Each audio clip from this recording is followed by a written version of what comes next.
Sergio Reguilón has completed his medical ahead of a loan move to Manchester United.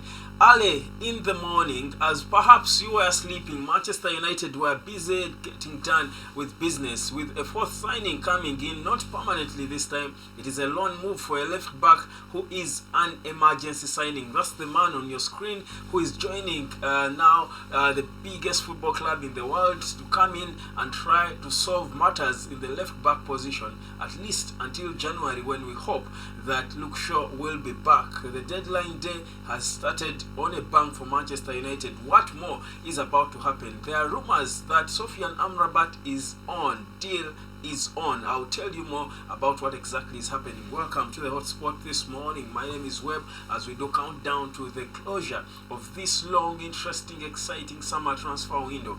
Guys, we do hope it does have a properly happy, grandiose ending for Manchester United for sure. This is what we hope to see. Subscribe to the hotspot now. Let's get it, guys. First day of September, the last day of the summer transfer window, and listen, Manchester United are already making progress. Now, what happened while you were sleeping? Manchester United quickly dropped their interest in Cucurella from Chelsea because Chelsea were complicating matters. United wanted something different. Chelsea were expecting a totally different thing, and they said he played in the Carabao Cup. He was fairly decent.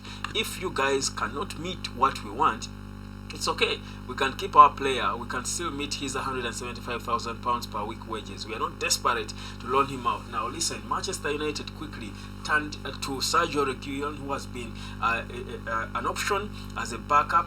Certainly, he's not anywhere close to Cucurella, but certainly, if you are just coming in as a backup, as an emergency signing, obviously Reguilón can make sense. He's a 26-year-old Spanish international who has won 6 caps for Spain, has played in Real Madrid. He's a product of the Real Madrid youth system, came through the ranks in 2015, but has failed to establish himself anywhere because he has been loaned a lot in Spanish clubs, but joined Tottenham Hotspur, who also have been loaning him out. Now his latest being at Manchester United. He completed his medical last night, so what we know, he's going to be unveiled later on in the day, probably today. He will be unveiled as a Manchester United player, hoping that he will actually be ready, fit enough to acclimatize and gel with his teammates, so that he's on the team sheet for that game against Arsenal on Sunday. So it is things happening so fast. Rush hour, if you love to call it that, is what is on. Manchester United do mean business. Reguilón is here we go. That's where we are. Well, this deal will go on until January. That's the option that Chelsea refused to accept or approve in their negotiations with Manchester United for Cucurella. So forget about Cucurella. Man United have settled for Reguilón. It is a deal done and just pending official announcement. Now, remember what's official.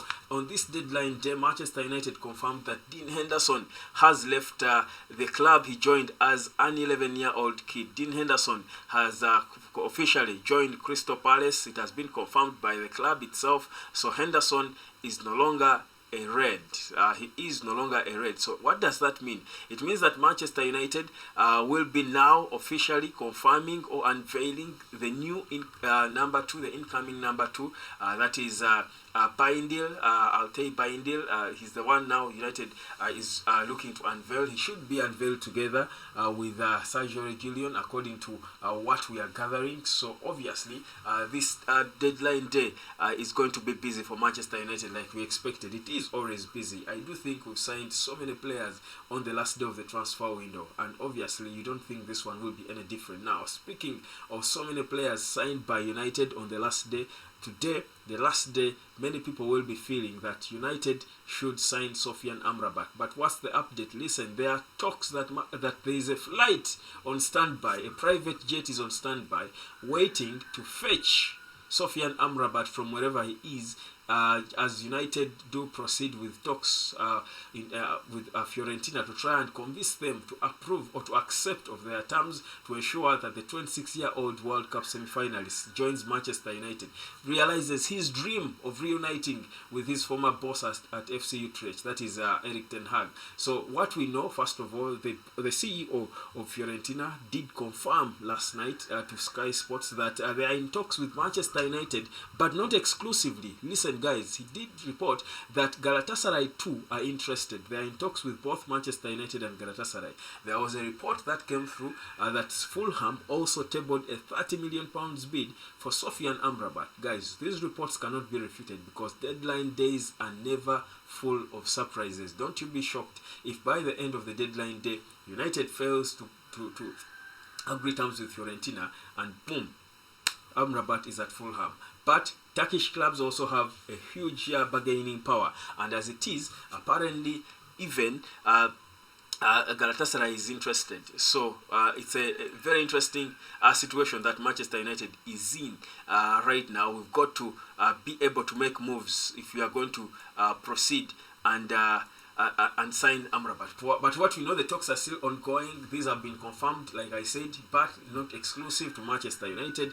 Amrabat has turned down offers from several clubs just to wait on Manchester United. But when United finally came at the 11th hour, at the last minute of the window, in the last days of the window, their bid wasn't exciting, wasn't heavy. This shows you just how bad the situation is in terms of finances at Manchester United. But reports are saying the plan is there. United have got their private jet ready to fetch him and land him at Carrington, probably directly at Carrington or at Old Trafford, wherever. They do want him to finalize and sign because they do want him in before the window closes. Guys, hotspot, subscribe. The deadline rush is on. It has started so early for Manchester United, but these are the days we live for. This is why we love the summer transfer window or the transfer window, but also it is why we love the beautiful game. Hotspot, guys, the talk is still on. It is on and going. Now, another target we had, who would have been a backup for Gravenberch, that was a backup for Amrabat. That was Ryan Gravenberch. Apparently, he might actually be headed to Liverpool. His move to Liverpool is advanced. Liverpool tabled a bid for him. They are in talks with Bayern Munich. So obviously, United might not be in the race to sign Gravenberch anymore. It looks that the player as well did choose Liverpool over Manchester United. So in terms of our focus, United should be focused on Sofyan Amrabat. Should we fail, there should be another plan. I'm sure there should be a plan B, but the prayer and expectation is that Manchester United do everything within their powers to ensure that plan A, Amrabat, that has been on since June, keeping the player waiting on the bench, patiently waiting. Obviously, he will be so heartbroken if this deal doesn't materialize. So we do hope in the next few hours it will happen. At least we know the talks are ongoing between the two parties. The player already agreed terms as early as June with Manchester United. It is a matter of United agreeing with Fiorentina. United offered a £2 million deal. Fiorentina say if you are offering any loan fee, you should commit to buy him after the loan spell. United are saying, guys, no, not now. We are having big financial issues. We cannot commit to buy the player. And Fiorentina saying we've got options. Galatasaray are there, probably paying cash, and so is Fulham, according to reports that have come through. So it's a tight situation going on at Manchester United. Sofyan Amrabat, and of course, images of him in a Manchester United jerseys are trending all over Twitter. Guys are hoping that before the deadline, is locked, United should be able to land Amrabat. That would be a properly successful summer transfer window for Manchester United. Guys, 3 players in on a permanent so far, 1 in on loan, 1 more important one should be coming in. And trust you me, whereas many are disappointed that United might not be able to buy Amrabat, I'm not sure. I think no one will care how he comes in. Even if he's on loan, guys will be happy. For now, United desperately need to lock in Sofyan Amrabat, and that's how United fans will call it a successful summer transfer window. Without a backup for Casemiro, to be honest, for me, this cannot be a successful transfer window. Manchester United, do remember, are playing on Sunday against Arsenal at the Emirates Stadium in the Premier League. An important game, and important players coming to try and boost their left-back position. But how are we going to deal with the backup for Casemiro in case things fall apart again? Like we saw last season when Casemiro was out of the team, United struggled where I think easy to run over. They were just running through us easily. Guys, Sofyan Amrabat is getting tighter and tighter, but probably it is only right for us to keep the faith and know the next hours will be so crucial in whether Manchester United will sign Amrabat or not. I'll be giving you updates as they do come in concerning that Amrabat to Manchester United. Hotspot, subscribe, guys, and of course, let me know what you think so far about this summer transfer window. Are you impressed? In the event that we do fail to sign Sofyan Amrabat, with Andre Onana in, Mason Mount, with Rasmus Højlund in, and now a loan move for Sergio Reguilón, do you think it will still be a successful summer transfer window? To be honest, there are not so many transfer windows, summer transfer windows especially, in which we've signed many key players like this. And I think it shows you that the need to reorganize has always been there, but unfortunately we've done it on a tight budget with tight financial fair play restrictions. But kudos to the team. I think they have done a decent job. We do hope that the players they have brought in, and of course we saw Onana, and obviously Onana is a hit, but Mason Mount and Rasmus Højlund, who is expected to make his debut against Arsenal this weekend on Sunday. We do hope they do go on to proceed and deliver. But also the new loan signing, Sergio Reguilón, he has not been a mainstay for Spurs, to be honest, but we do hope he can actually turn out to be amazing for Manchester United. In the few months he will be there on loan. Hotspot, subscribe, guys. My name is Webb. We are talking Manchester United news. I'm telling you, United did complete the medical for Sergio Reguilón overnight as you were sleeping, and he becomes the fourth signing of Manchester United, and this time not on a permanent but on a loan move with the option of terminating the loan or closing it in January. That is exactly what Manchester United has wanted, a cheaper option coming through from Spurs, but obviously not as good as Cucurella, but there is no doubt that he can proceed, he can go on and turn out to be decent. Who exactly are we signing next? Amrabat is the one many of us will be focused on, but Amrabat's situation is becoming a bit tight. And as I do wind up, guys, you do remember the Champions League draw was held. Last night, and Manchester United, of course, are in the same group with Bayern Munich, Galatasaray, and FC Copenhagen. Great stories to that, to all those teams, because all of them have been linked to Manchester United in some way. So obviously, it's it's going to be very interesting to see how Manchester United does perform against all these teams when the games do start. That is in the UEFA Champions League. But the most important thing is we are back.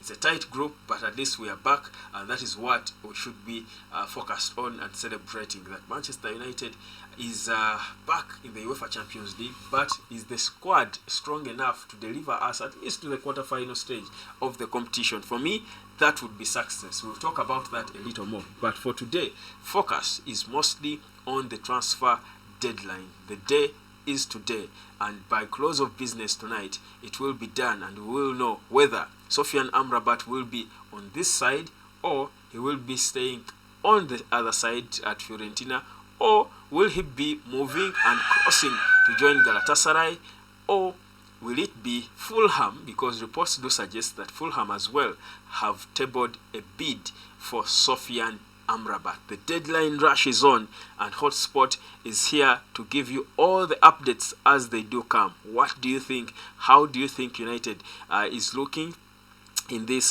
transfer window? Do you think we are looking okay? Are you contented? Do you have hope that Amrabat will come? In the event that Amrabat doesn't come, Kobe Maino is injured. He has obviously been a promising kid, but he's injured. Gravenberch is seemingly going to Liverpool. What do you guys think is happening at Manchester United? Are you impressed? Are you worried? Are you excited? We've been able to let go of a player, to sell a player in Henderson, who leaves the club. We are stuck with Scott McTominay, it seems, whereas there was talk of Fulham and other clubs like West Ham United earlier, it doesn't seem to be materializing. So don't you be surprised if we end up staying with Scott McTominay as the backup for Casemiro. But also, most painfully, Harry Maguire is still with us. We are stuck with Harry Maguire, and there is no way out as it looks. There is no way out of Maguire for now. We just have to lock him out, but still pay him £200,000 per week, because that is the agreement in his contract. Guys, that's how bad things are happening at Manchester United. Hotspot, subscribe. My name is Webb. I'll be back with more deadline day talk on this final day of the summer transfer window. Don't you move it.